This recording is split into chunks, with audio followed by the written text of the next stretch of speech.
friends, this book is called Dinosaurs Before Dark. It's the Magic Treehouse series. It's one of my favorites. This is a special kind of book because it's called a chapter book. There's not pictures on every page. But I'll show you when there are pictures. So you just gotta close your eyes and listen. Ready? By Mary Pope Osborne. Dinosaurs Before Dark.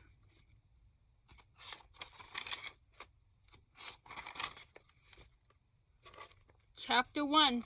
Into the Woods. Help! A monster! Said Annie. Yeah, sure, said Jack. A real monster in Frog Creek, Pennsylvania. Run, Jack! Said Annie. She ran up the road. Oh, brother. This is what he got for spending time with his 7-year-old sister. Annie loved pretend stuff, but Jack was 8.5. He liked real things. Watch out, Jack! The monster's coming! Race you!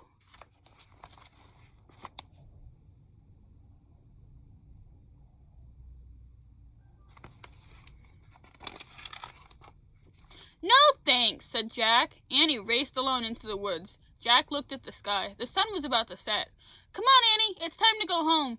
But Annie had disappeared. Jack waited. No, Annie! Annie! He shouted again. Jack, come here! Jack groaned. This better be good, he said.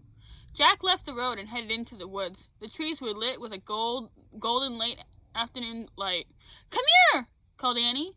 There she was, standing under a tall oak tree. Look! She said. She was pointing at a rope ladder.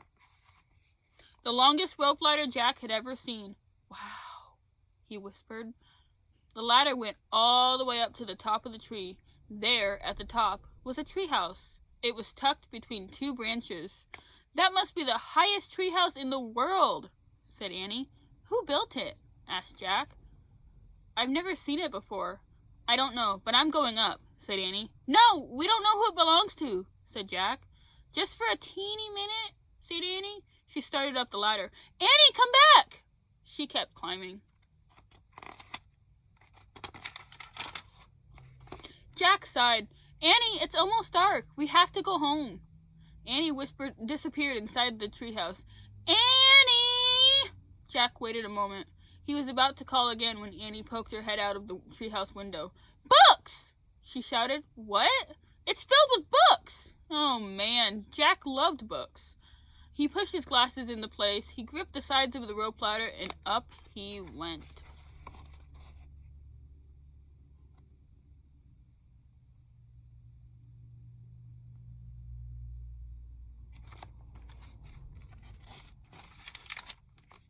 Chapter 2. The Monster. Jack crawled through a hole in the treehouse floor. Wow, the treehouse was filled with books. Books everywhere. Very old books with dusty covers. New books with shiny, bright covers. Look, you can see far, far away, said Annie. She was peering out of the treehouse window. Jack looked out the window with her. Down below were the tops of the other trees. In the distance, he saw the Frog Creek Library, the elementary school, the park. Annie pointed in the other direction. There's our house, she said. Sure enough, there was their white wooden house with the green porch. Next door was their neighbor's black dog, Henry. He looked very tiny. Hi, Henry, shouted Annie. Shh, said Jack. We're not supposed to be up here. He glanced around the treehouse again. I wonder who owns all these books, he said. He noticed bookmarks were sticking out of many of them. I like this one, said Annie. She held up a book with a castle on the cover. Here's a book about Pennsylvania, said Jack. He turned to the page with the bookmark. Hey, there's a picture of Frog Creek in here, said Jack. It's a picture of these woods. Oh, here's a book for you, said Annie. She held up a book about dinosaurs. A blue silk bookmark was sticking out of it. Let me see it. Jack set down his backpack and grabbed the book from her. You look at that one, and I'll look at the one about castles, said Annie. No, we better not, said Jack. We don't know who these books belong to. But even as he said this, Jack opened the dinosaur book to where the bookmark was. He couldn't help himself. He turned to a picture of an ancient flying reptile, a pteranodon.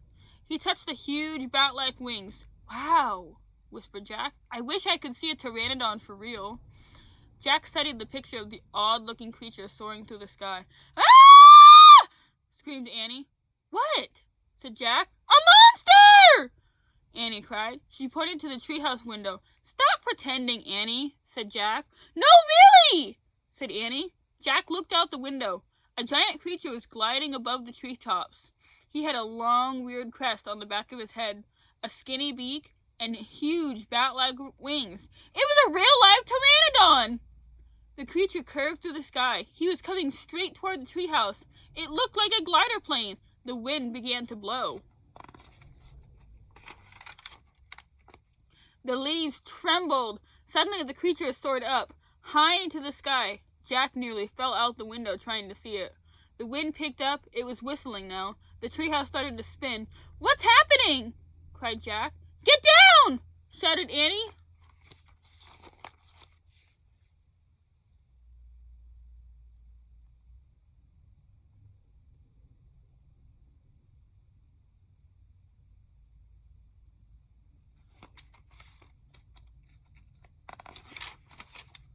She pulled him back from the window. The treehouse was spinning.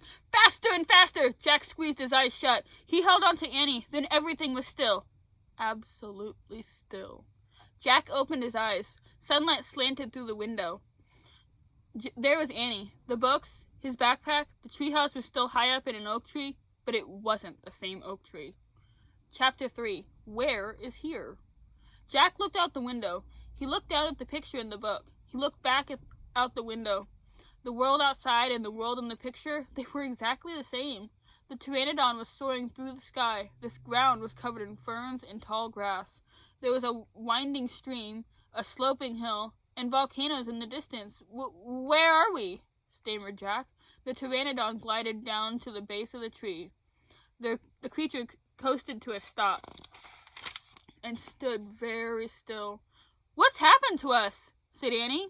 She looked at Jack. He looked at her. I don't know, said Jack. I was looking at a picture in the book, and you said, wow, I wish I could see a pteranodon for real, said Annie.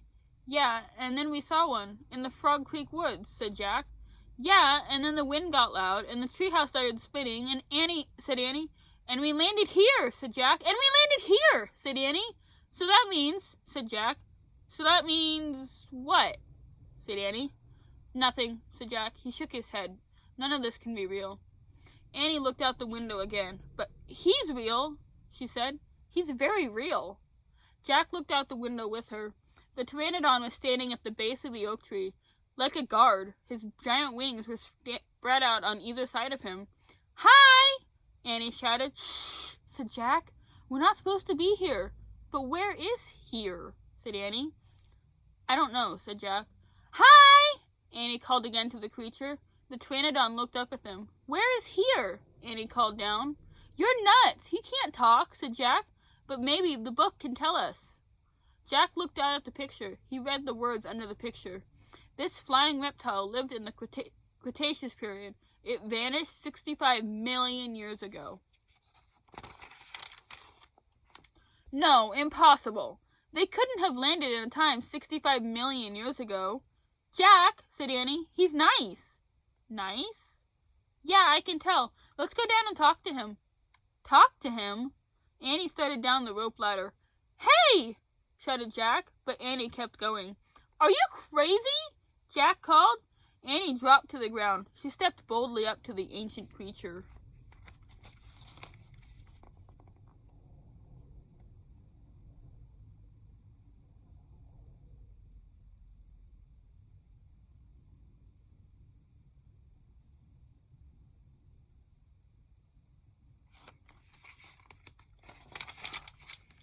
Chapter 4. Henry. Jack gasped as Annie held out her hand. Oh, brother, she was always trying to make friends with animals, but this was going too far. Don't get too close to him, Annie, Jack shouted. But Annie touched the pteranodon's crest. She stroked his neck. She was talking to him. What in the world was she saying? Jack took a deep breath. Okay, he would go down too. It would be good to examine the creature. Take notes, like a scientist. Jack started down the rope ladder. When he got to the ground, Jack was only a few feet away from the creature. The creature stared at Jack. His eyes were bright and alert. He's soft, Jack, said Annie. He feels like Henry. Jack snorted. He's no dog, Annie. Feel him, Jack, said Annie. Jack didn't move. Don't think, Jack. Just do it. Jack stepped forward. He put out his arm. Very cautiously, he brushed his hand down the creature's neck. Interesting. A thin layer of fuzz covered the pteranodon's skin. Soft, huh? Said Annie. Jack reached into his backpack and pulled out a pencil and a notebook. He wrote, "Fuzzy skin." "What are you doing?" asked Annie. "Taking notes," said Jack. "We're probably the first people in the whole world to ever see a real live pteranodon." Jack looked at the pteranodon again. The creature had a bony crest on top of his head. The crest was longer than Jack's arm. "I wonder how smart he is," Jack said. "Very smart," said Annie. "Don't count on it," said Jack. "His brain's probably no bigger than a bean." "No, he's very smart. I can feel it," said Annie. "I'm going to call him Henry." Jack wrote in his notebook, "Small brain?" What do you think, guys? Do you think the pteranodon has a big brain or a small brain?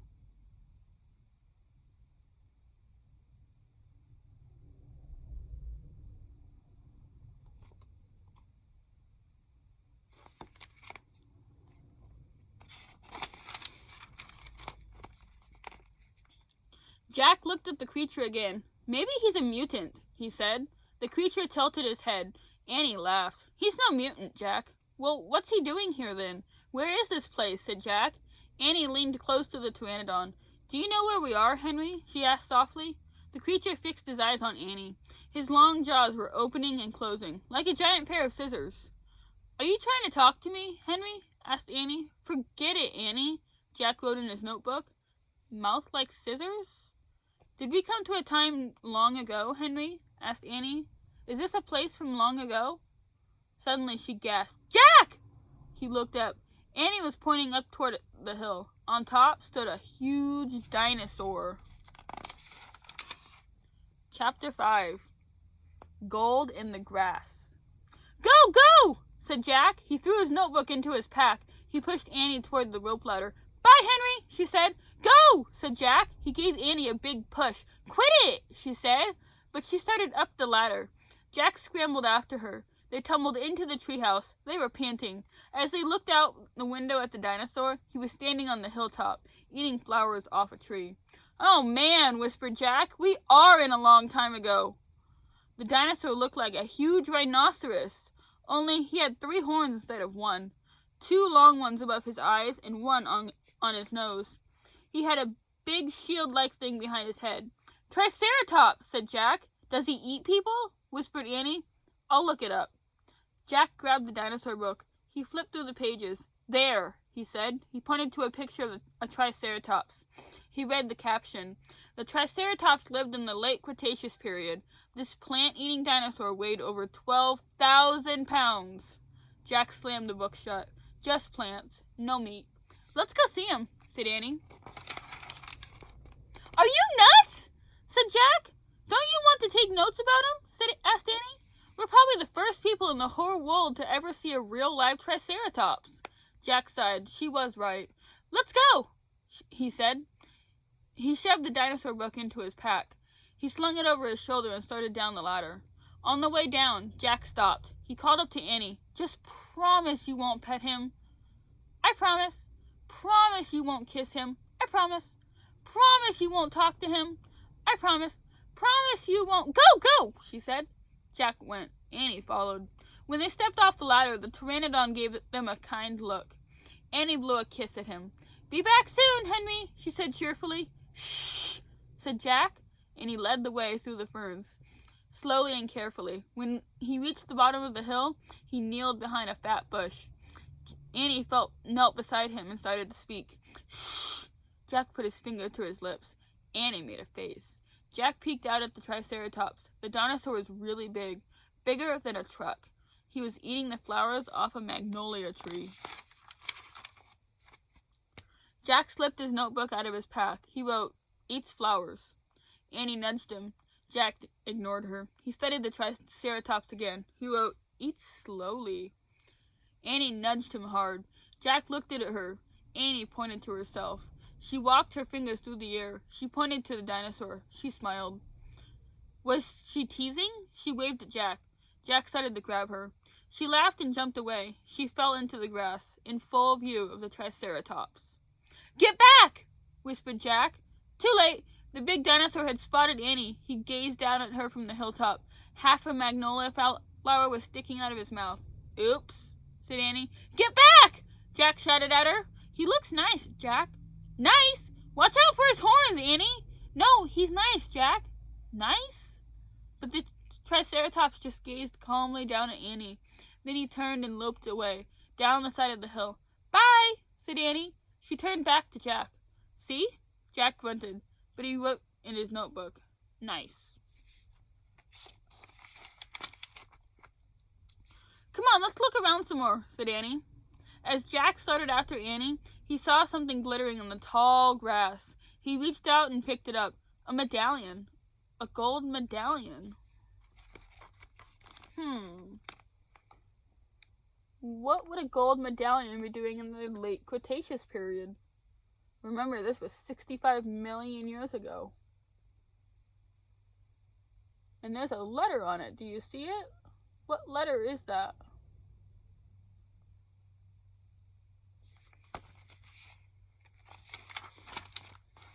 A letter was engraved on the medallion. A fancy M. Oh man, someone came here before us, Jack said softly. Chapter 6. Dinosaur Valley. Annie, look at this, Jack called.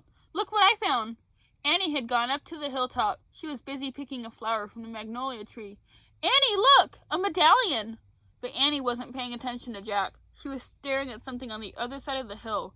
Oh, wow, she said. Annie! Clutching her magnolia flower, she took off down the hill. Annie, come back! Jack shouted, but Annie had disappeared. He stuffed the gold medallion into his jeans pocket. Then he heard Annie shriek, Annie! Jack heard another sound as well, a deep bellowing sound like a tuba. Jack, come here, Annie called. Annie! Jack grabbed his backpack and raced up the hill. When he got to the top, he gasped. The valley below was filled with nests, big nests made out of mud, and the nests were filled with tiny dinosaurs.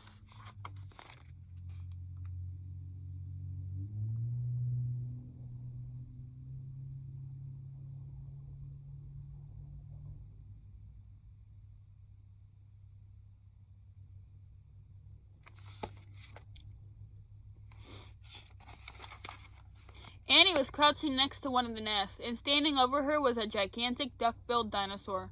Don't panic, don't move, said Jack. He stepped slowly down the hill toward Annie. The huge dinosaur was towering above Annie, waving her arms, making her tuba sound. Jack stopped. He didn't want to get too close. He knelt on the ground. Okay, move toward me, slowly, he said. Annie started to stand up. Don't stand, crawl, said Jack. Clutching her flower, Annie crawled toward Jack. The duck-billed dinosaur followed her, still bellowing. Annie froze. Keep going, Jack said softly.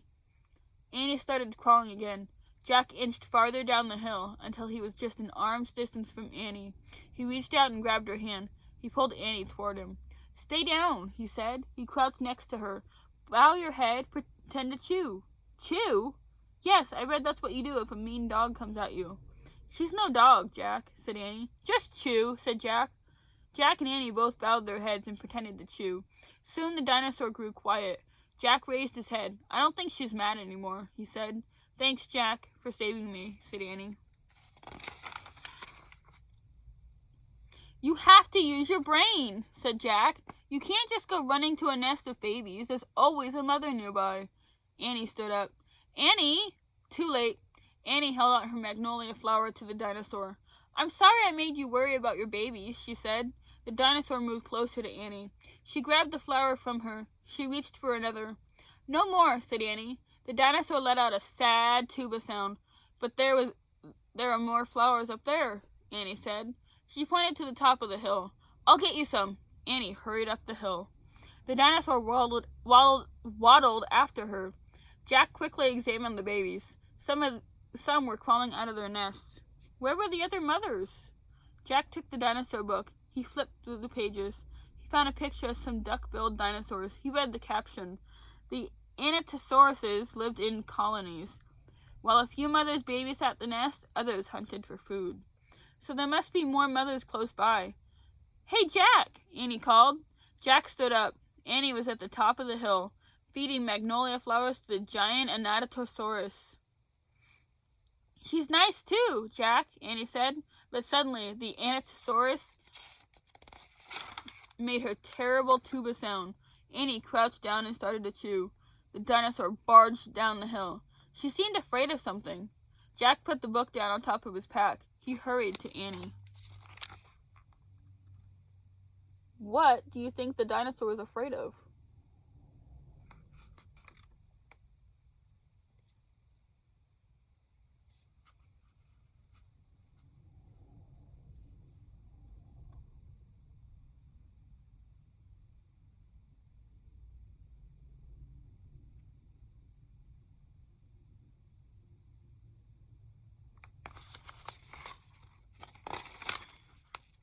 "I wonder why she ran away," said Annie. "We were starting to be friends." Jack looked around. What he saw in the distance almost made him throw up. An enormous, ugly monster was coming across the plain. He was walking on 2 big legs and swinging a long, thick tail and dangling 2 tiny arms. He had a huge head and his jaws were wide open. Even from far away, Jack could see his long, gleaming teeth. "Tyrannosaurus Rex!" whispered Jack. Chapter 7. Ready, Set, Go. "Run, Annie, run!" cried Jack. "To the treehouse!" They dashed down the hill together, through the tall grass, through the ferns, past the pteranodon, and right to the rope ladder. They scrambled up. Seconds later, they tumbled into the treehouse. Annie leaped to the window. "He's going away," she said, panting.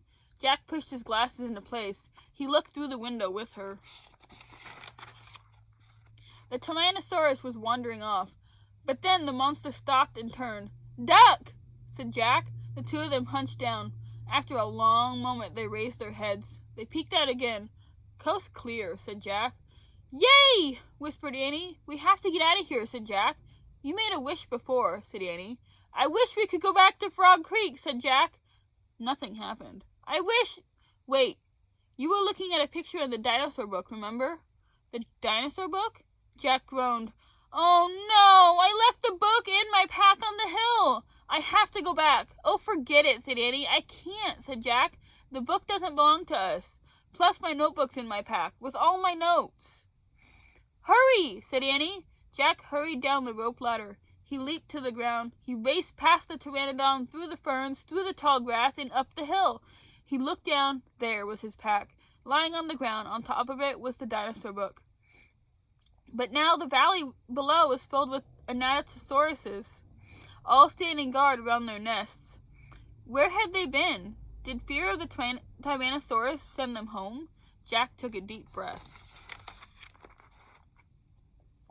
Ready, set, go. He charged down the hill. He leaped to his backpack. He scooped it up. He grabbed the dinosaur book.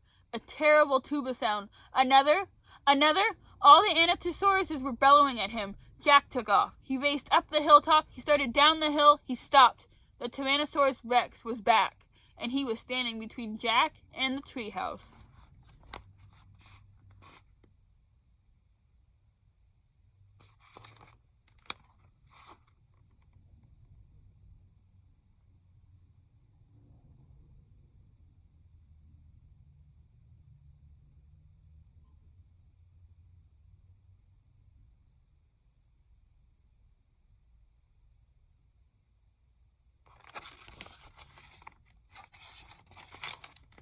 Chapter 8. A Giant Shadow.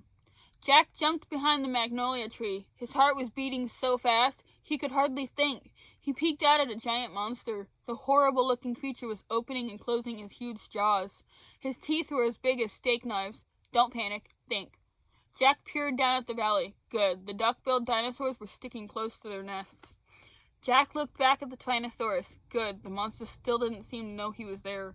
Don't panic. Think. Maybe there's information in the book. Jack opened the dinosaur book. He found Tyrannosaurus Rex. He read, Tyrannosaurus Rex was the largest meat-eating land animal of all time. If it were alive today, it would eat a human in one bite. Great! The book was no help at all. Okay, he couldn't hide on the other side of the hill. The Anatosauruses might stampede. Okay, he couldn't run to the treehouse. The Tyrannosaurus might run faster. Okay, maybe he should just wait. Wait for the monster to leave. Jack peeked around the tree. The Tyrannosaurus had wandered closer to the hill. Something caught Jack's eye. Annie was coming down the rope ladder. Was she nuts? What was she doing?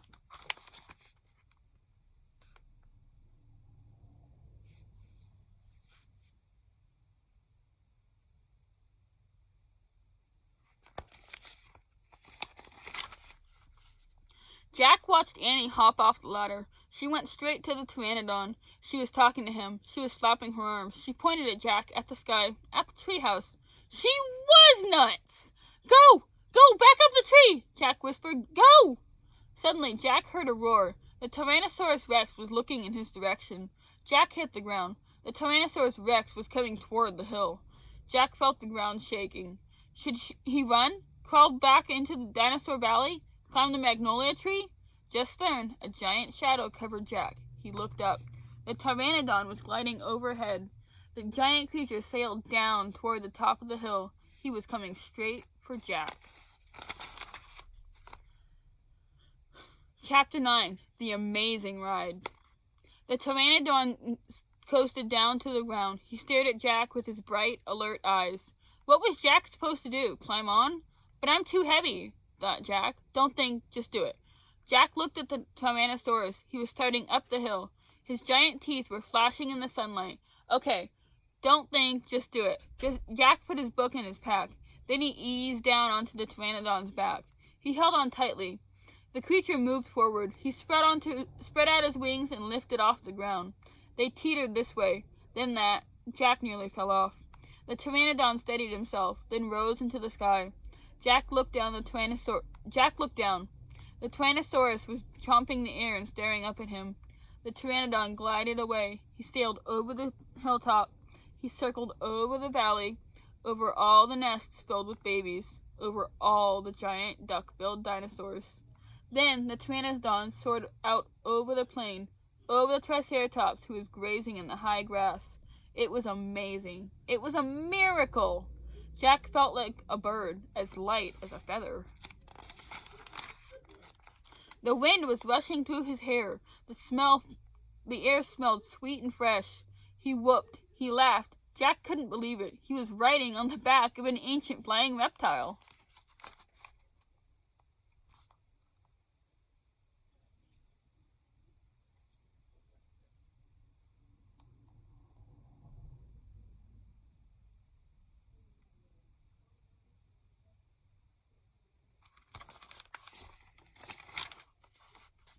The Pteranodon sailed over the stream, over the ferns and bushes. Then he carried Jack down to the base of the oak tree.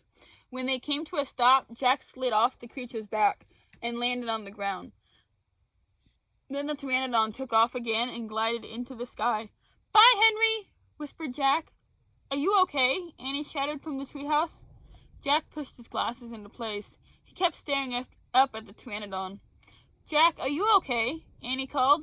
Jack looked up at Annie. He smiled. Thanks for saving my life, he said.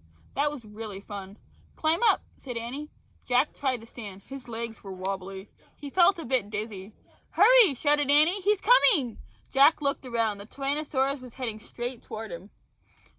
Jack bolted to the ladder. He grabbed the sides and started up. Hurry, hurry, screamed Annie.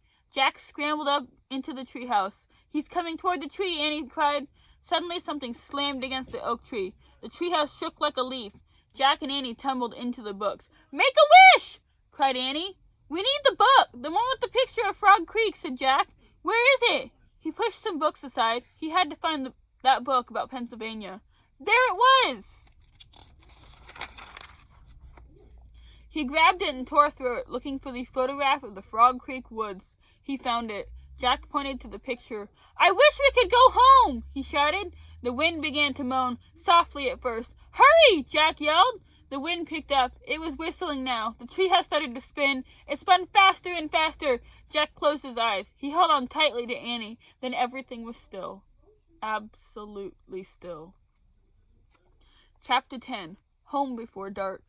A bird began to sing. Jack opened his eyes. He was still pointing at the picture of the Frog Creek woods. He peeked out of the treehouse window. Outside, he saw the exact same view. "We're home," whispered Annie. The woods were lit with a golden late afternoon light. The sun was about to set. No time had passed since they'd left. "Jack!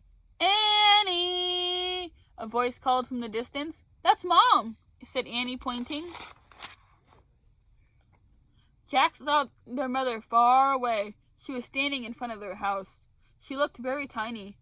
"Annie! Jack!" she called. Annie stuck her head out the window and shouted, "Coming!" Jack still felt dazed. He just stared at Annie.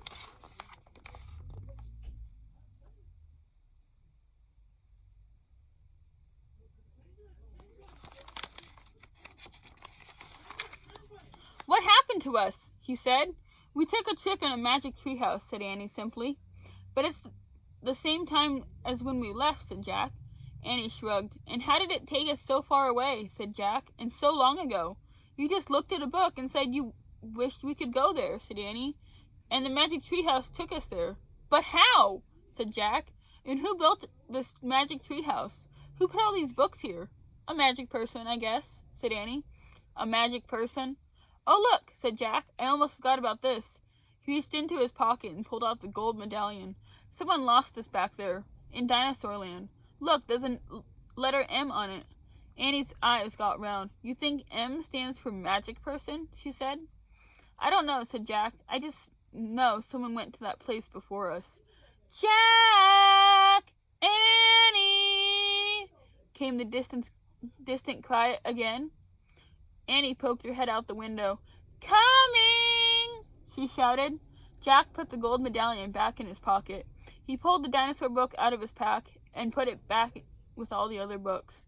Then he and Annie took one last look around the treehouse. "Goodbye, house," whispered Annie. Jack slung his backpack over his shoulder. He pointed at the ladder.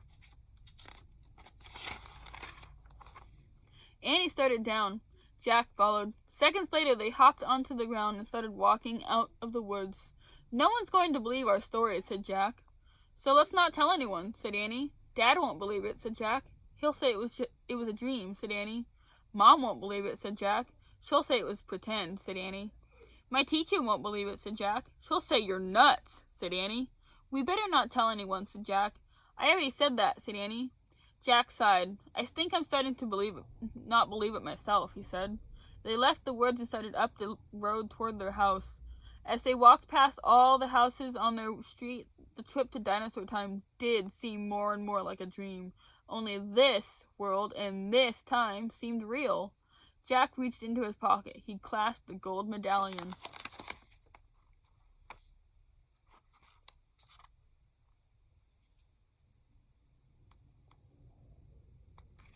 What do you think? Was it a dream, or did they really go there? He felt the engraving of the letter M. It made Jack's fingers tingle. Jack laughed. Suddenly, he felt very happy. He couldn't explain what had happened today, but he knew for sure that their trip in the magic treehouse had been real. Absolutely real. "Tomorrow," Jack said softly, "we'll go back to the woods." "Of course," said Annie. "And we'll climb up to the treehouse," said Jack. "Of course," said Annie. "And we'll see what happens next," said Jack. "Of course," said Annie. "Race you!" And they took off together, running for home. The end. And I will read the next book tomorrow.